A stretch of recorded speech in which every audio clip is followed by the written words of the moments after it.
Hi everyone, Cohh here with another Thoughts video, this time for Borderlands 3. Borderlands 3 has been a long time coming. A lot of people very excited about this game.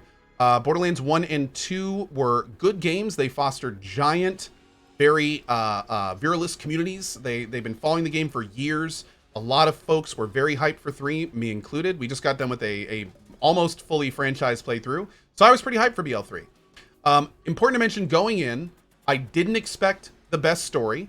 I did expect great looter shooter gameplay. I expected a lot of QOL enhancements, and I was hoping for more Borderlands style humor, things that just kind of put a smile on my face.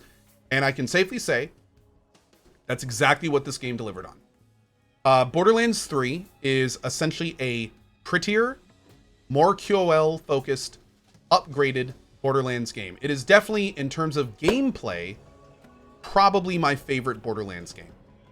It ran well for me, although I do have a nicer computer. The QL is great. I like the new characters. I really like the new skill system and passive system. All the new guns were really cool. We found some great legendaries throughout the playthrough. I really like the build that we picked. I've heard all builds are relatively good, so hopefully you'll have the same experience with your character. But yeah, I had a good time in Borderlands 3. It took us about 30-ish hours to complete the main story.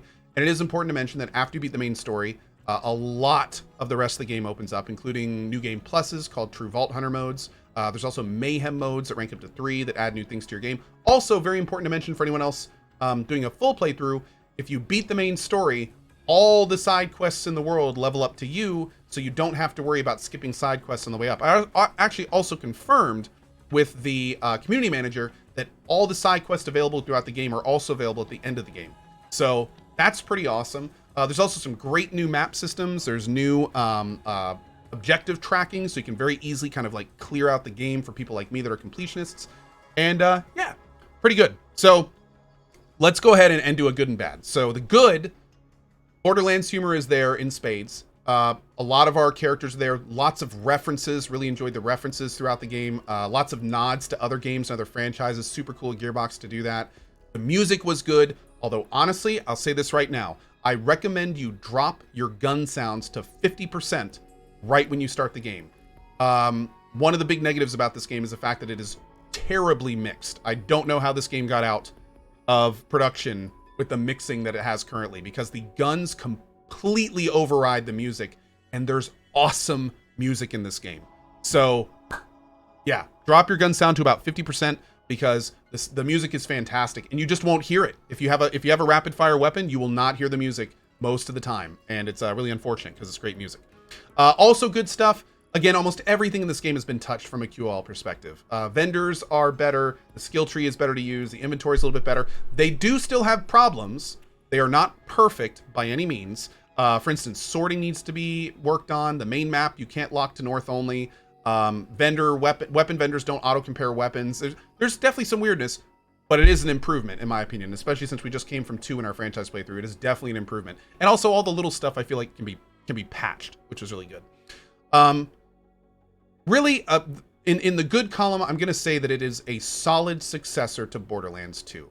I was kind of hoping to be wowed by Borderlands 3, but instead of it really wowing me, it basically met all of my expectations, which, to be fair, from a gameplay perspective, were pretty lofty because Borderlands is kind of a standalone franchise in the looter shooter genre. So, to be fair, it did what I expected it to, and it did that well. Now, to the cons. The story was a bit, without any spoilers, the story was a little bit weaker than I was expecting. There are also some issues on consoles that I feel anyone watching this should be aware of. I recommend you look into it. Gearbox has said that they're going to be patching it a lot, and they're going to be working on the efficacy of the console versions. So be sure, if you're watching this preview, especially weeks or months after this has been released, look in to see if this has been patched. But I do know that split screen on console is kind of an issue.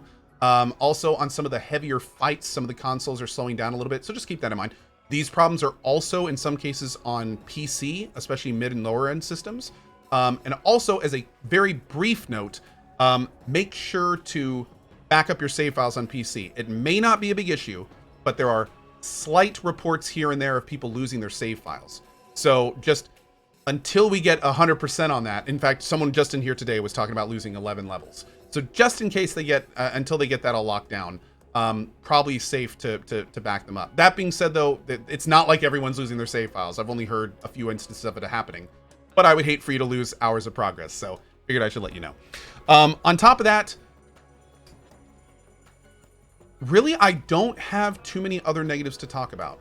But again, that's because I feel like I really kind of oriented my expectations coming into Borderlands 3. If you're coming into Borderlands 3 expecting more Borderlands gameplay, Borderlands comedy, QOL upgrades, and some great new interfaces, including some great new endgame interfaces, that's exactly what you're going to get.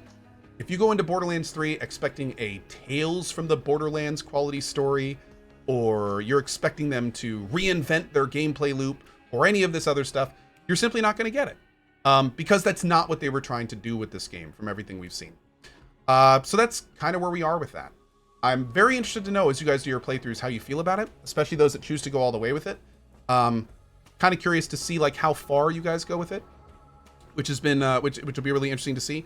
One last thing I do want to shout out and say before I go is if you are a streamer, this game does have one of the worst intrusive plugins with some of the best functionality I've ever seen.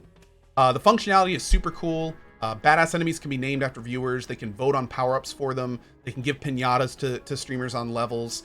There's all sorts of just fun little tie-ins that's really cool. Unfortunately, though, the actual implementation over viewers' screens is definitely a little bit heavy-handed, and I'm very much hoping that Gearbox works on that in the future to make it very slimline, out of the way. And more importantly, I feel like the app should be opt-in instead of opt-out. But again, we'll see how that goes. But anyway, guys, that's going to be it for me. I hope I tried to keep this as spoiler-free as possible. I'm sorry if I let anything slip. There is a lot more I'd like to talk about, but it is kind of spoiler-heavy, and I'd love for you guys to experience this for yourself. On that note, hope you drop by the channel, twitch.tv/CohhCarnage. Come say hi if this video helped you at all. I hope you have a great rest of your day. If you do end up picking it up, enjoy Borderlands. Bye-bye.